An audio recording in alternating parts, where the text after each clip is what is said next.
Oh, hey, IGN. It's just three Adonises chilling out. It's me, Greg Miller, Pride of Long Island, Colin Moriarty. Beyond. Kratos, God of War. We just saw God of War Ascension. Colin, what did you think of it? Well, multiplayer. Yeah, we saw the multiplayer. We played the multiplayer. Still haven't seen the single player. What I'm most interested in. Interesting. Of course. Well, we've seen it, but we don't know much about it. That's true. Right. Now, Greg, the people who watch the PlayStation conversations, they listen to the podcast Beyond, they read the IGN. They know I'm not really crazy about God of War. Kratos, don't hurt me. I'm not really crazy about that character. Yeah, he yells a lot. Too much yelling for you. What was so interesting about God of War multiplayer and Ascension was that there is no Kratos, so he doesn't really ruin anything, which is kind of nice. And so you get to play as these nameless characters that are kind of attached to a god, and you beat the crap out of everyone, and it's actually surprisingly fun. That's what I thought too. You know, Colin, it's been a while since we saw it. E3 had this big debut. We got to sit down and play Ascension for a while, but it was one of those, it's E3, so it was blaring in your ears. You're standing there. You had to go to something else. This is what we got to sit down and play match after match after match. And they were the same kind of environments for the most part. You know, giant Cyclops guy up here, hand over there. But it was favor of the gods, which is, you know, you get into your different teams, run around. Basically, everything you're doing is getting you points, and you're trying to net the most points for your team. What really spoke to me, though, was the goofy, nerdy stuff that we always speaks to us from video games. Leveling up. I finished I finished my match. I get all my XP. I start earning levels, and then the fact that whatever weapon I was choosing to work with would level up as well. The way it was described to me, which I thought was really cool, is that every weapon and every piece of armor is its own character. So you're earning XP on that, and they give you different bonuses. So then you're building this character that's specific to you. Like in the beginning, you know, you start as, like you said, a faceless character.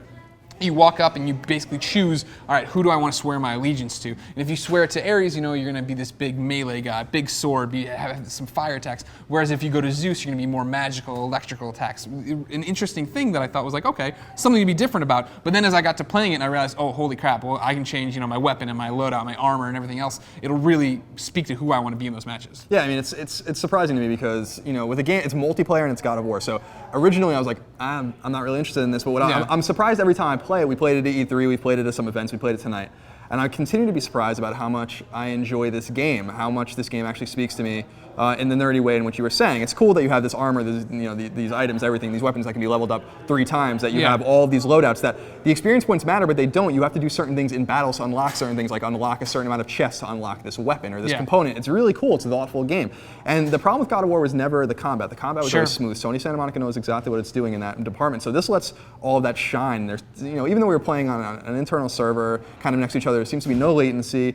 It's deep, it's tactical. I'm really excited about it. And with really very few PlayStation 3 exclusives coming out next year with this and Sly Cooper and a few other games, The Last of Us, Beyond Two Souls, this is actually one of those games I think I'm going to be spending quite a bit of time with. Well, it's interesting, right? Because it's speaking to a different thing. Everything you just named, to Sly Cooper, Last of Us, Beyond, that's not really this multiplayer experience, right? And this is a multiplayer with a very distinct thumbprint on it. You know what I mean? Even playing it, I was like, I jumped in, I was like, oh, this feels like God of War, obviously. I'm hacking and slashing. But then their parry system's different, right? Where you have to hold down and tap another button that then gives you this basically giant radius that if anybody hits you, they bounce back, you get to attack. Whereas if you blow it or they hit you, then you're open for an attack. And there's all these different little things to it that make it more than when you're normally playing God of War. You know, it's I'm gonna Chains of Olympus this, I'm gonna grab this guy, tear him in half. You're Kratos and you're all powerful. Whereas this one there was more, you know, tactile sensations of what you had to do in battle to make it work. Word. And kind of being in Sony Santa Monica, this is the house that God of War built, of course, and they're obviously going to work on more God of War games, you assume, in the future. And being here kind of makes me wonder, apart from Ascension, what's next for this series. Because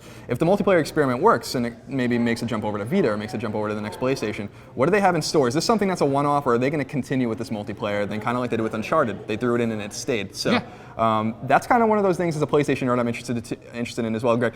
What I'm also interested in is Kratos going to get really mad that I took one of his blades? Probably. He's mad about everything else. He's mad about everything. Literally mad about everything else. Universe. Ashes of his wife and kid on him. Spoilers. Should have played God of War by now. But what do you think, ladies and gentlemen? Tell us in the comments below. God of War Ascension.